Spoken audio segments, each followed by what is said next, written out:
Hey everyone, today we are diving deep into a topic that can transform your life mastering your thinking around money. If you have ever wondered how to achieve financial freedom and abundance, you are in the right place. So, stick around because we have got something life changing insights coming your way in this video. So, let's get started. So, have you ever made a New Year resolution to start saving for your pension only to find by the next year you have not managed to save a penny? Are you frustrated by your own erratic shopping habits? We are all like to think that we are rational creatures who make cool, informed decisions about everything in our lives. But when it comes to money, that simply is not true. As a small kid, we are already becoming financially socialized by our parents, soaking up information about what money means and how to behave with it. By the time we grow up, money has become layered with our own complex associations and emotions. We link it to comfort, freedom, and security. It can make us feel exuberant or filled with shame. No wonder we cannot make rational decisions. Money pushes all our buttons. In this video, you will have a chance to explore your own irrational thinking about money and become empowered to make better decisions, but how you spend it and what you spend on it. So, first is about money evokes strong feelings. Imagine seeing $1 million going up in flames in bonfire, the enormous pile of crisp $50 notes emitting belches of foul smoke as it burns away. How would you feel? Probably nothing short of unbridled horror and fury, right? Well, that's precisely what British art duo, the K Foundation, did in 1994. They lit £1 million on fire. The motivation behind their action to perform a conceptual art piece. You're probably asking why on earth two men would burn such a vast sum of money. Money that could have been used to buy food for the hungry or houses for the homeless. How could they have been so selfish? Let's explore. According to one of the art duo's members, Bill Drummond, they had not actually destroyed anything real. They would burn a big pile of paper rather than, say, apples and bread. And therein lies the inherent contradiction of money. In a way, Drummond is right. Paper money in itself is valueless, or at least it would be if you lived on a desert island where there was nothing to buy. But we don't live on such an island. In reality, £1 million can be exchanged for an enormous range of things. You could buy truckloads of apples or even create a huge apple orchard that could feed school children for generations to come. If the K Foundation had destroyed a yacht or a diamond ring valued at £1 million, they have received less of a backlash. But instead, they destroyed something that was essentially a blank check for everybody's dreams and aspirations. Understandably, this led to them facing a huge amount of controversy. The backlash the art duo received derives from a simple truth: we all inspire money with meaning. We imagine that we could do with it or how it could make our lives easier, happier, and more powerful. We resent others who have more of it, and we mourn the times we have lost it. Money affects our lives so much that many have feeling to enter a currency free imaginative place. Imagine a world where we would never have to worry about mortgages or how to pay a loaf of bread. Maybe buy money itself is not the problem. Instead, maybe it's how we allow it to unconsciously affect our choices and psychological states. In next few minutes in this video, we will examine our relationship to money and how it influences our life choices. The second point we need to discuss is about financial socialization at a very young age. We start learning about money at a very young age as we study the behaviors and responses of our parents. But just how young? Well, in one experiment at a Finnish kindergarten, a group of 6-year-olds were asked to create a theater play of their own design. All the decisions from the story to set to the casting were theirs to make. Researcher Marlena Stolp observed them for 6 weeks, and she found that money dominated the kindergarten's conversations. They talked at length about what to charge for tickets and which merchandise they could sell to bring in extra income. This was despite the fact that financial considerations were not an explicit part of the task. Already, at the age of 6, they had sophisticated insights about the need to generate money and how to do so effectively. Let's explore.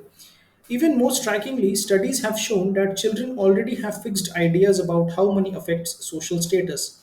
In one study, children as young as 5 were shown two photographs and asked to imagine the inhabitants. One photo was of a rundown, shabby house with peeling paint, the other depicted a well maintained home. Middle class children were quick to judge the inhabitants of the rundown house, positing that they were lazy and mean. They had already absorbed the social messages about what it means to have or not have money. Studies such as these show that young children absorb knowledge about money and its importance by observing as adults. So, how can we provide them with a good basis for dealing with money? We can start by being more open and honest with them. Researchers have found that many children reach adulthood with no idea what their parents earn or have saved. This can give them a strange idea of the household finances and of how money works. Psychologist Niall Godfrey suggests remedying that by being explicit about household finances while your children are still young, and even taxing their pocket money to help them grasp about how money works in the real world. But even more important than what we say is what we do. Children are tuned to the behavior of their parents. If we go on wild spending sprees or are anxious around money, they will absorb it. At the end of the day, the best way we can give our children financial competence is to get our own affairs in order. The next point is about never grow out of your fascination with banknotes and coins. Do you remember when you first became aware of money? Perhaps a grandparent slipped you a crisp bill for your birthday, or you started accumulating all the change you could find in a piggy bank. Small children value money as an object in itself. It's shiny, decorated with heads and animals, and as a satisfying weight in the palm. Paper notes crings satisfyingly, sport exotic colors, and can be nestled in a wallet. As we grow up, that early fascination with money as an object remains. While we might like to think we have sophisticated ideas about saving and credit, we are still irrationally attached to actual bills and coins. So let's explore this. Money objects are inspired with great symbolic importance. That's partly why people got so upset when the K Foundation burned that stack of bills. In countries like Australia and the United States, it's even illegal to destroy or deface money. What money looks like is also a regular source of disagreement. Indeed, there are no debates more heated than those about whose head should be placed on banknotes. For example, when the Bank of England decided to replace abolitionist and prisoner reformer Elizabeth Fry with Winston Churchill on their £5 notes, a furious exchange resulted. Feminist activists even received death threats for protesting the measure. This just goes to show how money influence as a symbol of both nationalism and economic power. And it helps explain why many European countries were offended by the introduction of the euro in 2002. Suddenly, the notes and coins that were so familiar to them were replaced with a completely unfamiliar currency.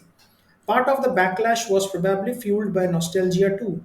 People wanted to keep using the money their parents and grandparents had used for generations. Currency changes introduce practical problems as well. When we are forced to switch to using money we don't know, it can feel less real like monopoly money. And this means that we can underestimate what things really cost. Take Italy for example. After the introduction of the euro, the general population assumed things had become cheaper. This was because euro prices were in single digits, in stark contrast to the Italian lira, which was measured in thousands. Banknotes and coins are sensually captivating and politically symbolic. But what happens when we start moving to credit and virtual systems? How do we think about money then? Next is about savings are drying up as we become increasingly irrational with money. Since the day we were given piggy banks as kids, all of us have been aware of the importance of saving money. As we grow older, those messages are amplified into dire warnings about what people or what will happen to us if we don't start saving for retirement today. If that's the case, how is it that so many of us find it difficult to save money despite our best intentions? Let's explore. The rise of credit cards has been catastrophic to our abilities to save. In fact, personal debt in the United Kingdom tripled between 1990, when credit cards were widely introduced, and 2013. Why is this? Well, studies have shown that people value credit and cash differently. Although theoretically the money we are spending is exactly the same, when we buy on credit, it feels less real. This was confirmed in an experiment with MIT students who were given the chance to bid on desired tickets to a basketball match. Half were told they could only pay using cash, which they could withdraw from an ATM afterward.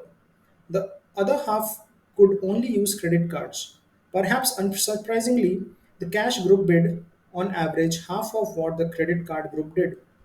Not only are our conceptions of cash and credit irrational, we also have ideas about future spending that don't measure up to the reality. For example, we often imagine that we will start earning more in the future. This, of course, means we will be able to save more money. Such irrational optimism means that we are consistently putting off saving till a hypothetical tomorrow, one where we will be earning big and have strong financial discipline. However, the truth is that behavior is very hard to change. The best indicator we have for how we will handle money in the future is how we are dealing with it right now. But this does not mean that we should throw up our hands and stop trying to save altogether. Being realistic about our behaviors gives us the opportunity to develop practical strategies that can actually work.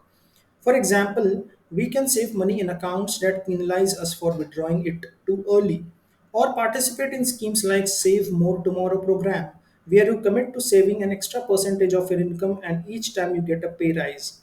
In the long term, you will end up greatly increasing your savings. The next is about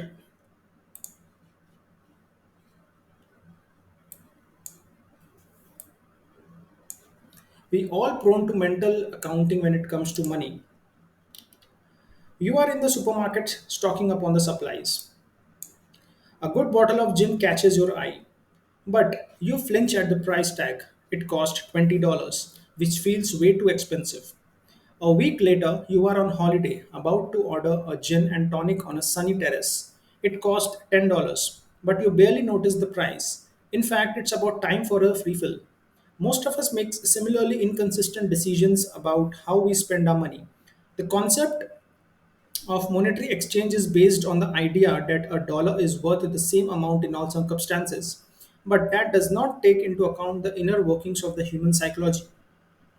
Let's explore. All of us have what Richard Thaler calls mental accounts in our heads, where we divide up our money into different categories. For example, it's common for people to have an everyday expenses account, a groceries account, or travel account, and so on. Mental accounting explains why the same person who pinches pennies in the supermarket is prepared to spend a small fortune on a drink. One purchase come out of the groceries account, while another is taken from the travel account. The latter, according to our inner mental accountant, has increased our spending. In addition to mental accounting, we are also prone to relative thinking. This involves us regarding a different value to money in relation to the total amount we are about to spend. For example, imagine you are on a holiday and you want to rent a bike. You can either rent one for $25 from a conveniently located rental place or go 15 minutes out of your way to find one for $10. Most of us would almost certainly opt for the latter. After all, that's the price of a good lunch en route. Now imagine you had the option of buying a car with the same $15 reduction, but the total price is much higher, thousands of dollars. Unsurprisingly, most of us would not care enough to get the discount. After all, what's $15 when you are already spending so much? In relative terms, not much at all. Mental accounting can be seen at work here too. Chances are the purchase of a car comes out of a much larger account than a recreational bike trip. $15 could still buy a delicious lunch, but relative thinking means that it suddenly does not seem worth the effort. Next is about we need to be aware of how confirmation bias shapes our perceptions. Rudy Kurniawan was making a fortune selling rare vintage wines, with sales topping $36 million dollars a year. Wearing his trademark white leather coat and forever carrying a fluffy French poodle, he cut an eccentric and striking figure. Influential people and millionaires relied on him to guide them towards the rarest and most delectable wines. But it turned out Kurniawan's operation was a sham. In fact, he was selling cheap red wine with fancy looking labels. What's surprising is how long he was able to get away with it. Wine connoisseurs were completely fooled by his bluff despite having supposedly refined taste buds. Let's explore.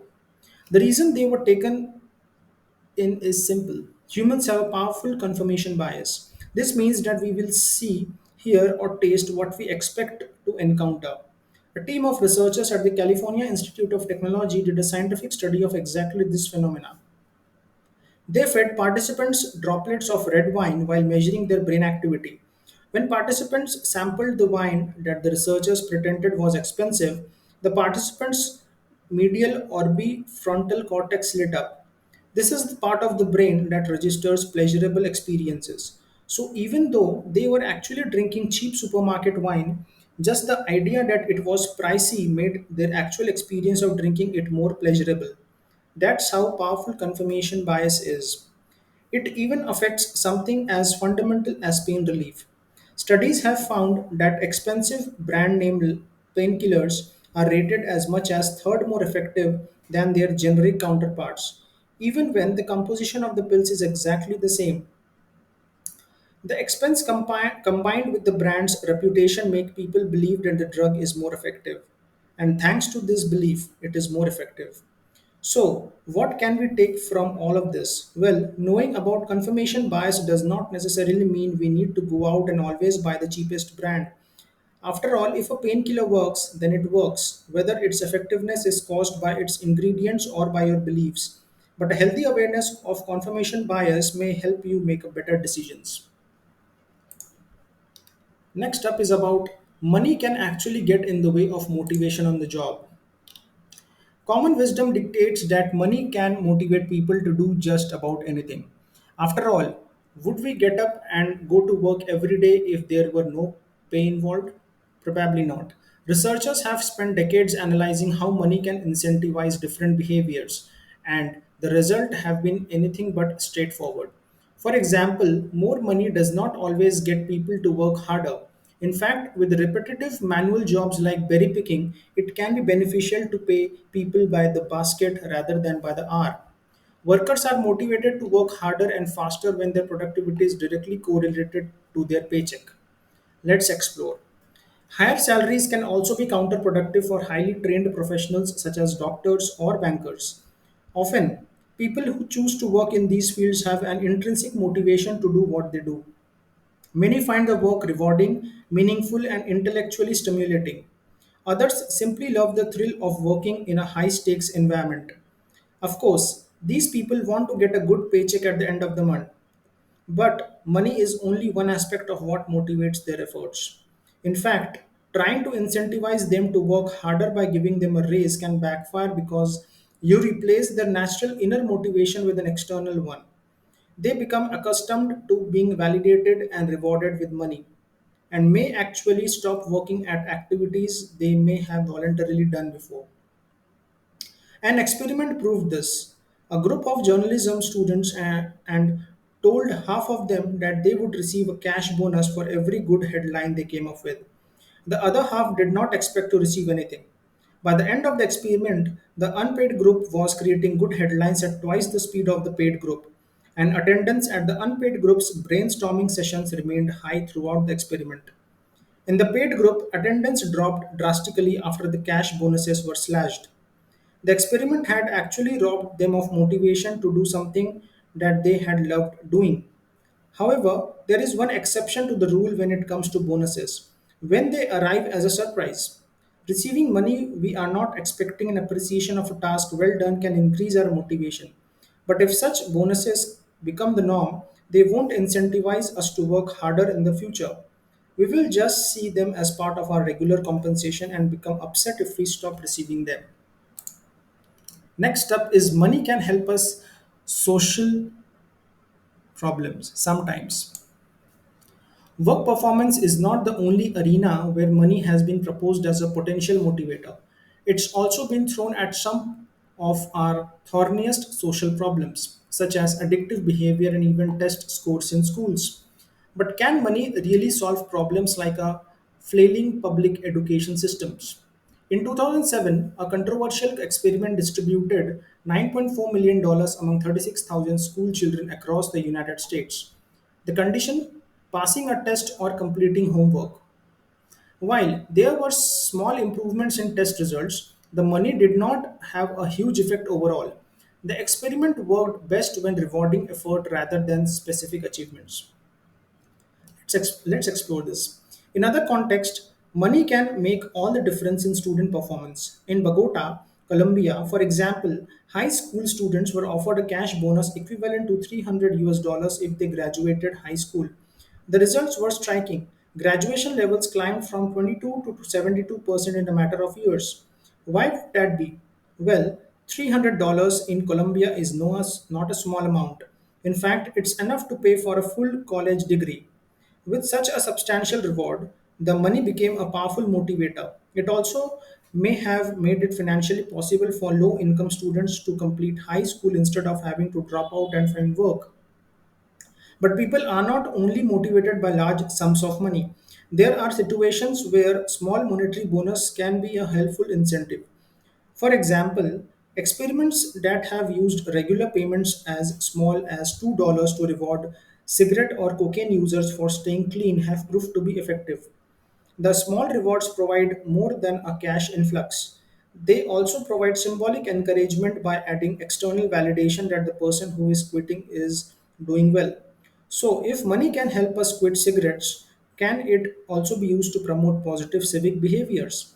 Policymakers have experimented with cash incentives to stimulate blood donation, for example. But this has proved complicated as it risks changing the whole concept of blood donation. Doing so voluntarily allows people to nurture an image of themselves as selfless. When you pay them, you take away this self image. This means monetizing blood donation actually repels people rather than the other way around. And the ones who do donate in exchange for cash would not be inclined to do so if the money were to dry up. Next point is money can make us happier, but only up to a point. When William Budd post 3 won $16 million through the lottery in 1998, he seemed to be living everybody's wildest dreams. Who hasn't fantasized about the life transforming effects of such a huge win? Unfortunately for Post, the win turned out to be a curse.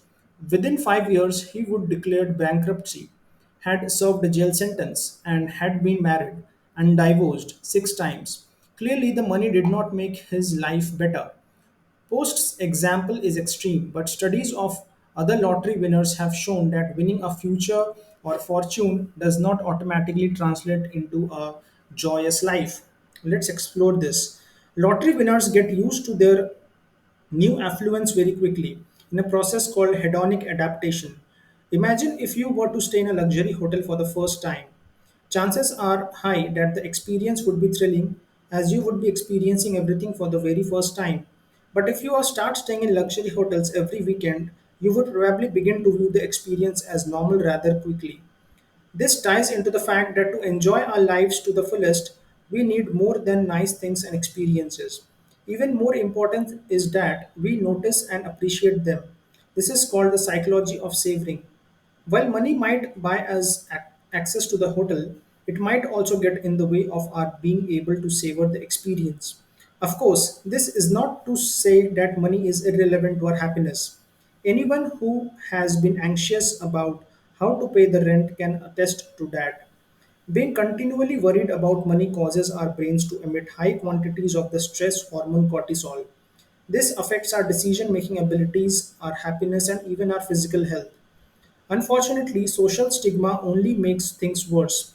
For example, unhoused people have been demonized so thoroughly that many people view them with distaste or even disgust. What's more, people who are struggling financially often get blamed for their own misfortune, accused of making stupid decisions like taking out payday loans with spiraling interest rates. For people in similar situations, a direct infusion of cash really can help. An experiment in Kenya showed that giving $1,500 cash to people living in extreme poverty immediately lowered their stress levels and improved their quality of life. The conclusion we can draw from this whole idea is that a sudden change of financial fortune can make us happier, but after our basic needs are met, that happiness plateaus quite quickly. So, key message in this video that we learned today is that money is so filled and loaded with meaning that it's almost impossible to act rationally around it. We overestimate how much we have and are too optimistic about how much we all save. We are likely to market plays on our confirmation bias and relaxed attitude to credit. In order to change our behavior and make powerful decisions about how we spend our money, we first need to become familiar with our own irrational thinking. So, if you are ready to take control of your financial future, don't forget to subscribe to our channel for more tips and inspiration like this about money. Reach out to us for personalized guidance on your journey to financial freedom. Thanks for watching the video. Remember, your financial destiny is in your hands. Start mastering your thinking around money today and watch your life transform. Until next time, stay inspired.